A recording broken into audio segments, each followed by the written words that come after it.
Hari ini jom kita buat satu resipi dengan menggunakan kerang. Diberi nama rendang kerang. Dia ada macam-macam jenis, macam-macam style lah guys. Tapi ni lauk nostalgia yang korang boleh enjoy setiap masa. Makan dengan pulut kuning, makan dengan nasi impit, ketupat, makan dengan nasi pun sedap guys. Jom kita buat.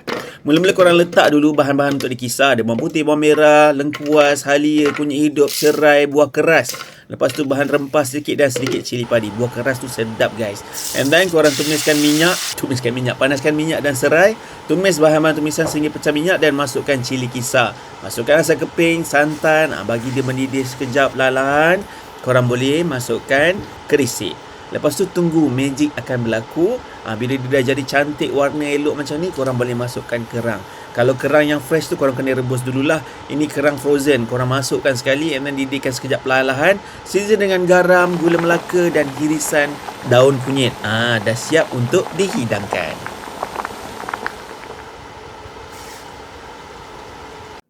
Likat macam ni.